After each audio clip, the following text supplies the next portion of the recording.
Okay, I'm going to be going over the midterm exam and the midterm project.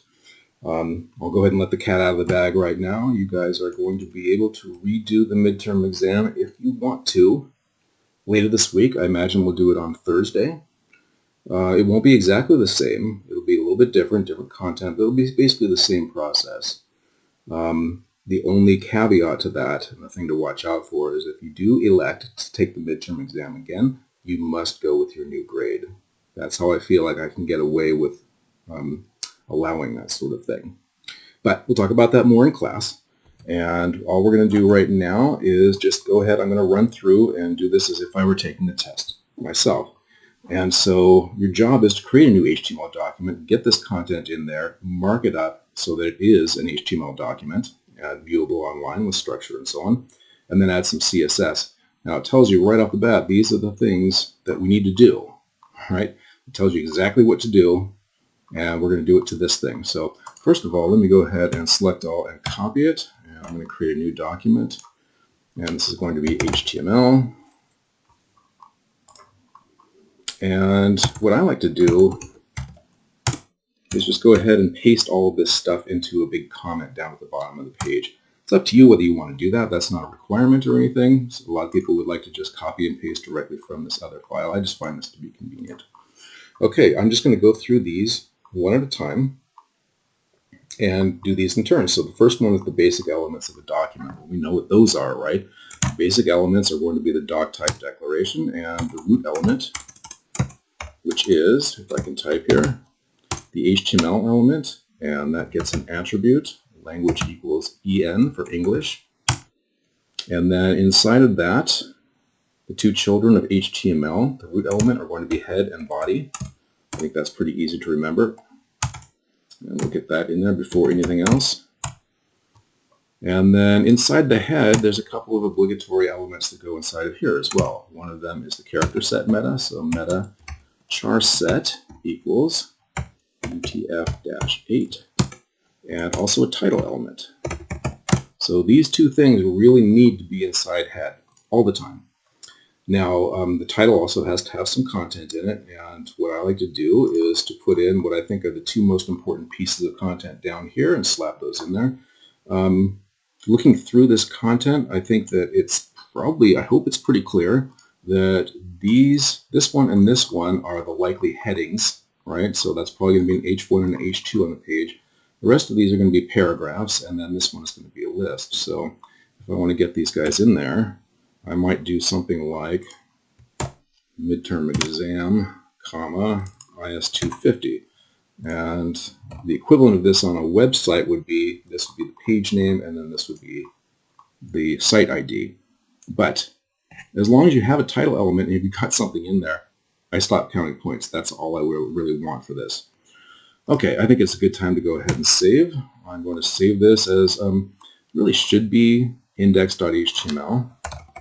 But several people named theirs after the markdown file. So IS250.html, and that's perfectly fine. I didn't worry too much about the file name for this. I did worry about the file names for the project, which we'll go over in just a little bit here. So I'll just go ahead and save it as this now.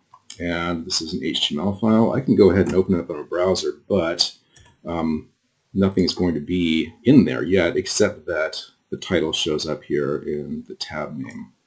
So let's go ahead and get some of the rest of it in. So the next thing after the basic elements of a document are going to be at least two structural elements. Some of you put a lot more than two in, and that's fine. But for the points, you really just needed to do two. And so I think the ones that are going to be the most clearly used here on just about every page, I think, not mail, but main. Shoot, now I have to delete all that stuff. Main. Typing. Should slow down.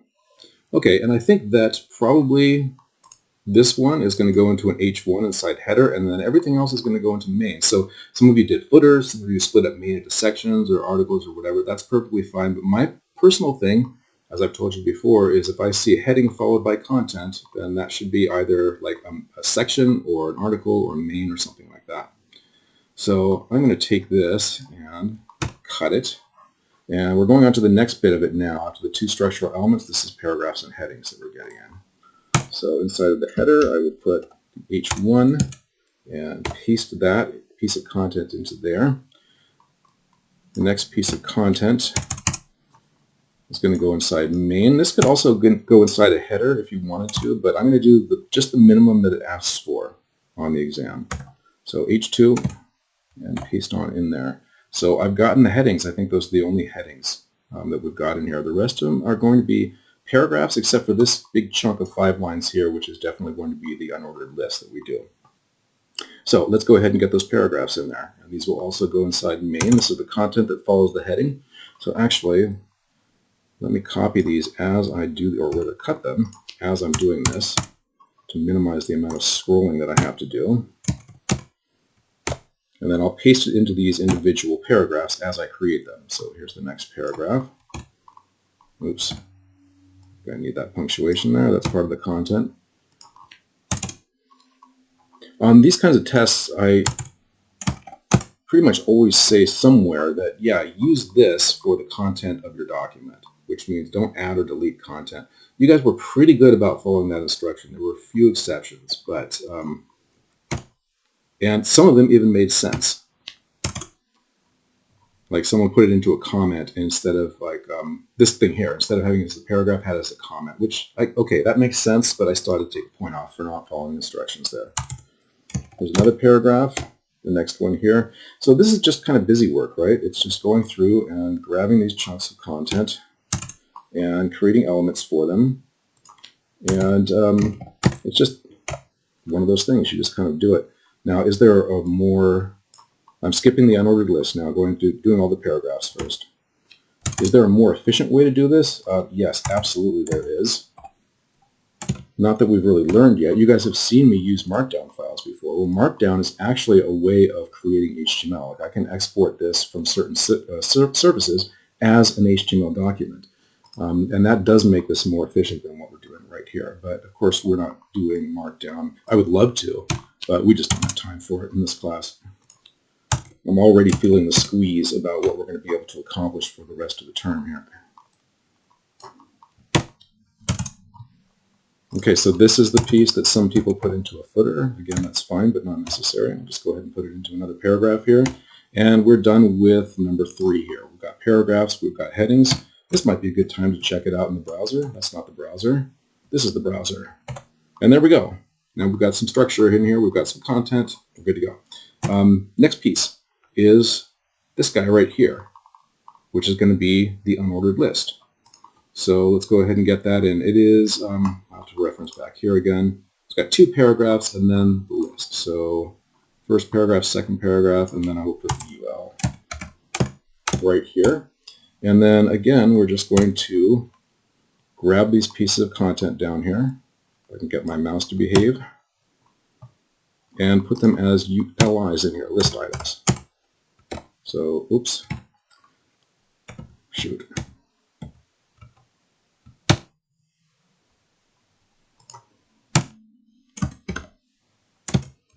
Paste. There we go. If I accidentally hit copy instead of paste, even if I don't have text selected, it in Visual Code or Visual Studio Code, it copies the line that I am on, and I don't personally find that helpful, but I can see why some people might. Okay, just a few more, and then we're done with all this copy and pasting business. Okay, and unordered list. That's what we're doing right now.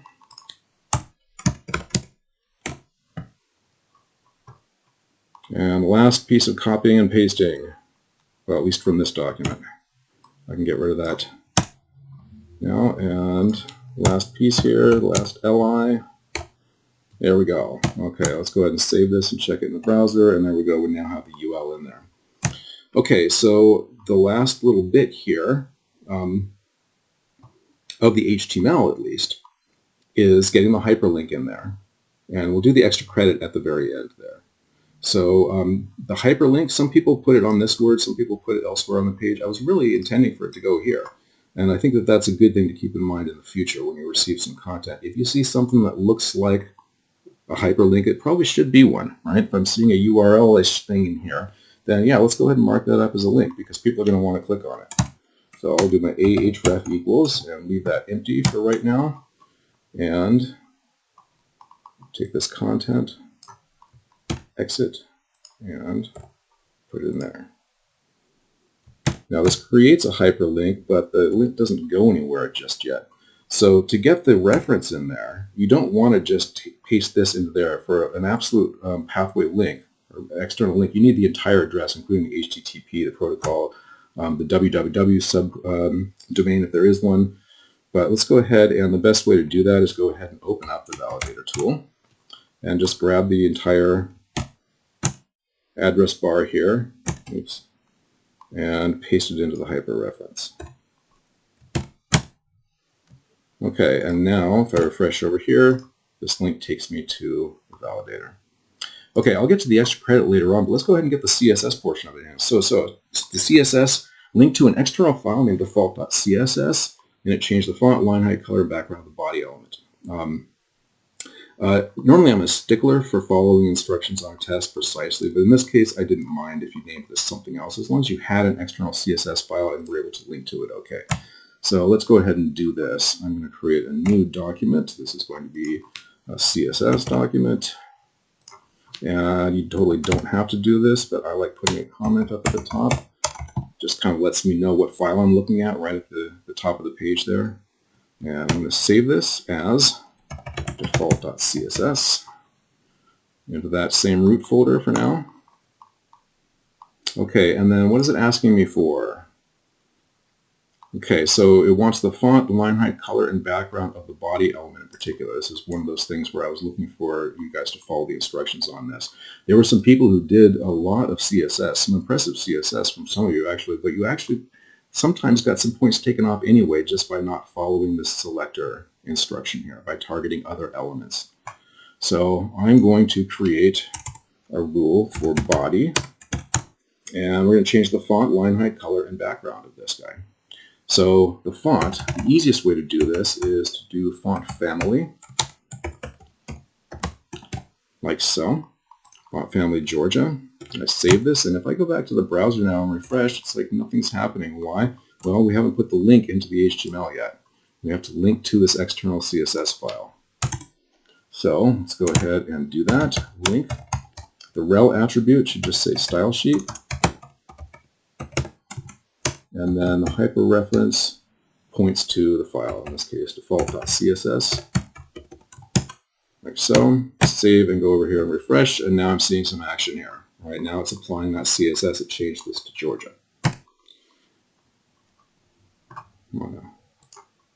Okay, what else? We've got to do the color.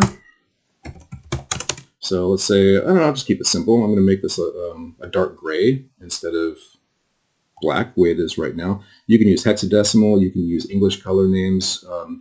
I'll go ahead and use RGB. Now let's just say 100s.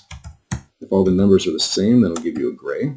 Go over here and refresh, and there we go. Hopefully you can see it. We've got light or dark gray instead of black. Background. Do another RGB color here. And this is going to be a much lighter gray, so I'll do like 230s. And there we go. It doesn't have to be beautiful, it just needs to, you just need to have changed these from the default, that's all. I wasn't looking for a brilliant design or anything. Let's see, the one remaining that I missed is line height. And use a pixel amount. I like to use ends for these kinds of typographic measurements, and it just changed the line height a bit. Okay, so that's it for the CSS. Okay, so one other thing I wanted to say about the CSS is I asked for the font. I didn't specifically say the font family, I just said the font. There is, as you might recall, the font property shorthand, but I say that font family is the simpler solution. Why? Because if I just do font Georgia and go back over here and refresh, it breaks, right? Georgia has now disappeared. Remember we were saying about the font property, the shorthand, is that it needs to have certain values in here, and they need to be in a certain order. So in order to make this work, at the very least, you would have to have the font size in there before the font name. So if I save there and refresh, now it's working again. So this would also work if you remembered about that, but if not, then as I was saying, font family, that's the easiest solution to making everything work. Okay, 2 more things to do. One, there was a piece of stated extra credit, and then there was unstated credit. I actually put 3 different pieces of unstated credit in there. Extra credit, I mean. So you could actually get as many as 24 points conceivably on this test if you did everything perfectly and managed to get all of the extra credit in there. So first of all, the stated extra credit is right here in the content. It says, extra credit, make the hyperlink open in a new tab. And so that one is here. And it is a target attribute. Target equals underscore blank. There's another way to do this if anyone's interested. I can show you in lab later on. But target equals underscore blank will do it. So if I refresh over here and now tap on this link, the link opens up in a new tab. I'll close it and I've still got my web page back here underneath. This is the way you really want to do it for all external links. And you do not want to do it for internal links, but definitely the external ones. Almost always you want to have those open up in a new window. Okay, so now the unstated extra credit. There were 3 things that you could do for the unstated extra credit. One was simply to have a comment in the HTML somewhere. I don't care what kind of comment or where it was. In fact, if you left the content inside that big comment down here, that would work. If you did something super simple and obvious, like end main content or something like that, that would be perfect. So that was one piece of possible extra credit. The second one was to put the CSS as a dependency into a subfolder instead of having it in the same directory as the root folder. So I'm going to go ahead and just make a subfolder here and call it CSS or styles or anything like that. And let's put default.css in there. Now note, just having it into a subfolder isn't enough. It still has to work. So if I go back over here in a browser, of course it can't find it anymore because I've just changed the folder structure. So I have to go back to my HTML and change this link reference up here to include the subfolder name. So css/default.css. And now it's all working again. So that was another piece of unstated extra credit that you might have picked up. The last piece of unstated extra credit in the CSS was to do a font stack. So font family, Georgia, comma, serif. That's enough of a font stack. It's just multiple fonts separated by a comma. You usually end with a generic identifier here, but I didn't care. As long as you had multiple values separated by a comma, you're good. Oh, there's one other thing, of course, it had to actually work. So you could have this in here, but if it wasn't showing up on the page was not accessing the CSS, then you wouldn't be able to get that extra credit. The way that I actually checked for that is, well, yeah, I'll show you in class. So the way I check for it in the browser to see, 1, is it there, and 2, is it actually working? It has to do with inspecting the page. So someone remind me. We'll do that in class. Okay, that's it for the test. The test, as you guys can see, I'm pretty strict about what you want to have in there, but there were plenty of ways in which it can look different from this, like having different structuring or what have you. Some people put this in a heading instead of a paragraph. I wouldn't have personally, but okay, no problem. Some people did not include this in the list, but thought of this as being a heading above the list, as in these are all basic elements of the document. Again, I wouldn't do it that way, but that's okay. I didn't take off points for any of that stuff. As long as everything I asked for was in there, then you're good. Oh, and of course, everything works in the browser. Okay, so that's the test. There's some things I want to talk about with the midterm project as well, different issues. The midterm project I'm not nearly as strict with. I do look through the code, but there's plenty that I allow you to get away with in the project. My main concern are threefold. 1, do you have the stuff in there that I wanted you to have in there? Like, do you have an about page with some text content and a link, an external link taking us back to the source of that content online, and does that link open up in a new window? Do you have a gallery page with multiple media elements on it, inside figures, hopefully with big captions? So that's one thing. Do you have that stuff in there? 2, does it all work in a browser? And 3, does it validate? Do all of your pages, and like I said, I validate all of your pages And now that I've mentioned that, I better go ahead and do it with this one. I said I was going to do it at the end, and I wasn't going to forget, and then I forgot. Let's go ahead and check it here. This is the last thing you want to do before we get onto the project. Last thing you want to do with the test, make sure this validates, because I'm going to validate it as soon as you turn it in. Let's see, we're doing a recording. This is Unit 10, and we are in midterm exam redux, and there's the HTML file, and check. And you're looking for this green bar here, no errors or warnings. That's what we want. Okay, enough said. Back to the project now. So I'm going to open up a new folder here. And let me go to the midterm project redux this time. And select folder, and then we've got these guys in there. So a few of the issues that came up with this. The way that files are submitted. When you're submitting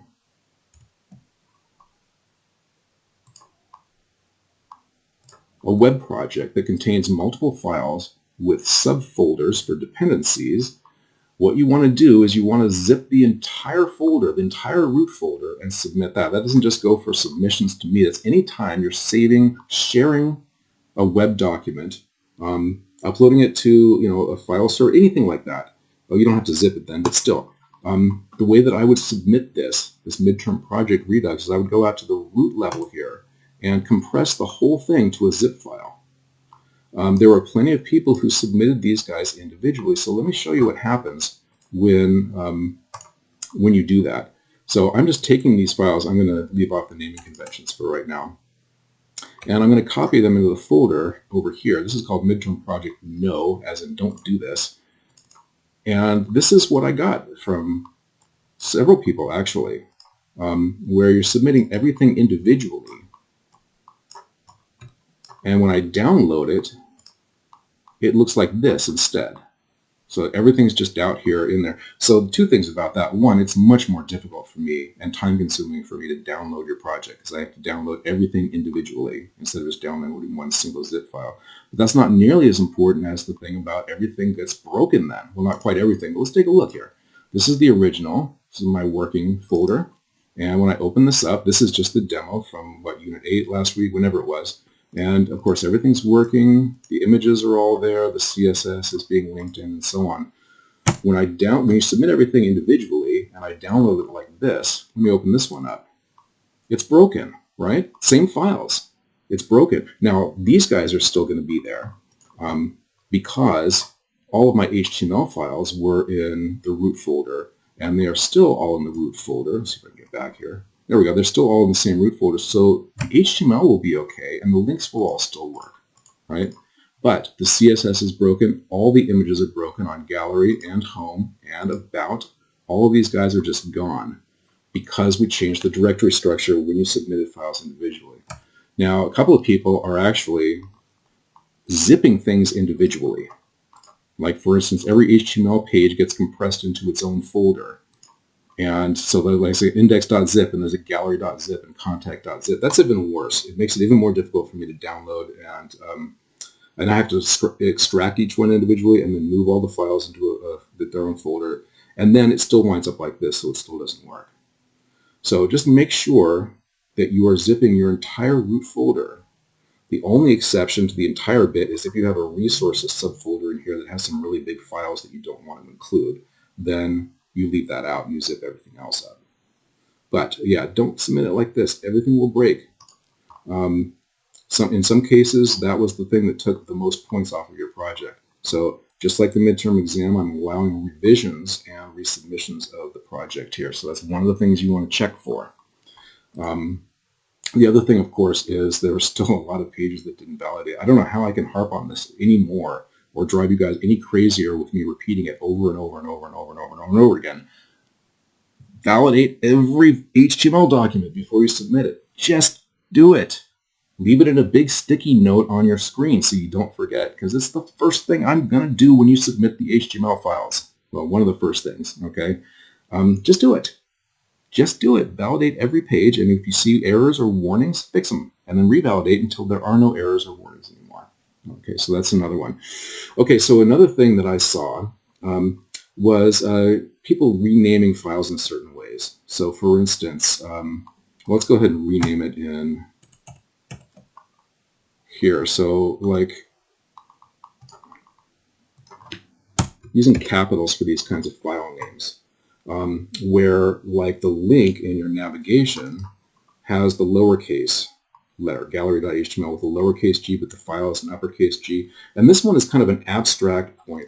At this point, it seems like it to you guys, I know, because you do this and you open it up in a browser and it works, no problem, right? Like I just changed this gallery.html to an uppercase, and let's see, this is the project. No, this is the right one. Okay, so I just changed this to a capital G, gallery.html, and look, it's still showing up with a lowercase g up here. It's still working just fine. So you might think, well, are you just being like a stickler for nothing? No, I'm not. This actually does matter.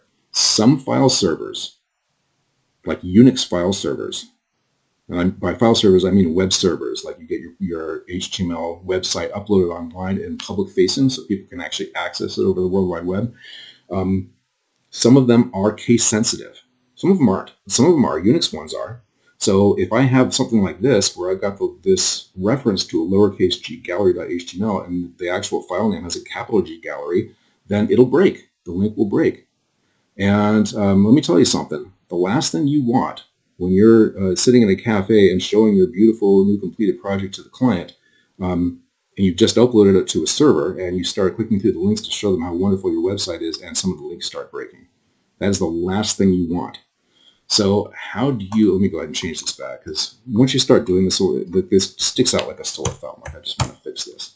Let me go ahead and open up the naming conventions file that I've got on here, a markdown file. And let me see here. There we go. So in order to avoid this kind of problem, just follow a strict naming convention. Make sure you use all lowercase. Okay, don't use any capitals anywhere. When you use multiple words, connect them with a hyphen, like this, naming-conventions.md, right? That's following its own naming conventions. It's autological. So what do you do this on? For all file names. Anytime that an HTTP is going to have to access a file or dependency or anything like that, make sure you're doing this for all file names. HTML ID and class values, like we did for site ID and page name, right? Those were all lowercase, and they were each connected with a hyphen between site and ID and between page and name.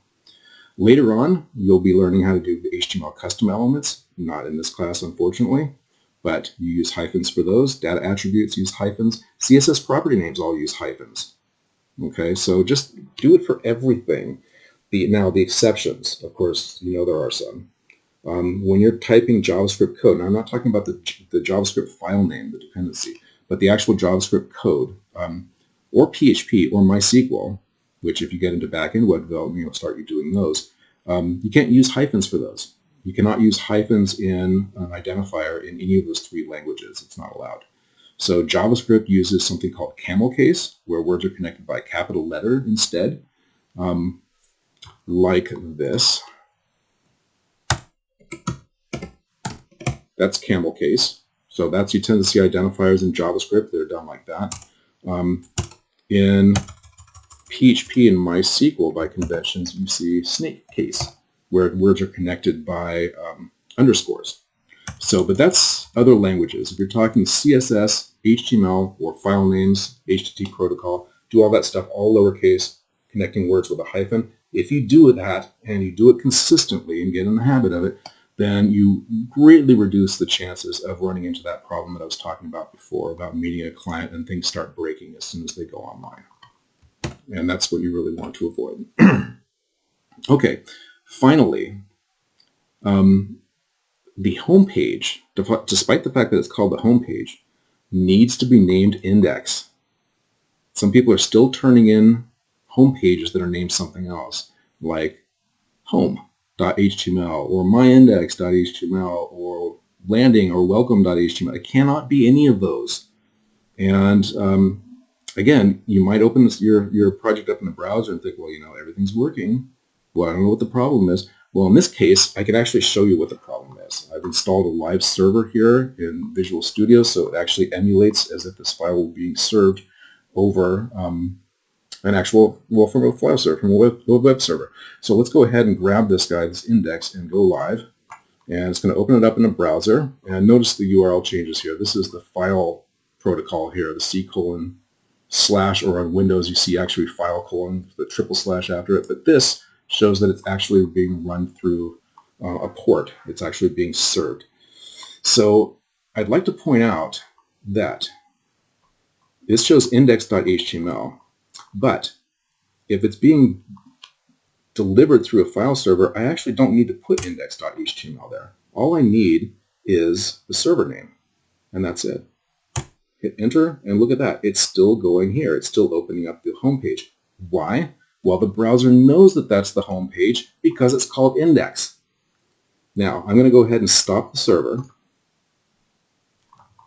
and then I'm going to rename this to home.html. Really, I could name it to anything else.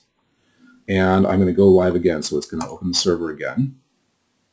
And it's opening up here, and look, everything's fine. But now, watch what happens.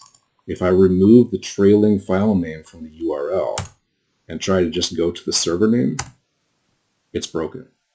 And the equivalent of this on the World Wide Web would be if you went to an actual domain name, like, I don't know, ebay.com, something like that. And if they didn't have a file in that root folder called index.html or index.php, then the website would break. It would show this instead of your landing page. Let me go back over here and rename this again back to index.html. And if I go back over here and refresh, now it's working again. And this leads to this kind of happy thing, which, you may use later on. If you start using, like, instead of file names, you start using slugs. So this is for like a routing system or something like that. You can do this happy thing where you just do a slash instead of going back to index.html. Let me go ahead and copy this onto each of these pages. I have to remember to save each one. And about, luckily there's only 4 of them. And now watch what happens. Go back and refresh over here. So I go to one of these interior pages, and we see the file up there. But when we go to home, all we see is the domain, really. I mean, the server name in this case. But yeah, ebay.com or whatever your .com or .net or whatever it is. That's what you want. When you go to the home page, you don't want to see the slash index, HTML or PHP. You just want to see this.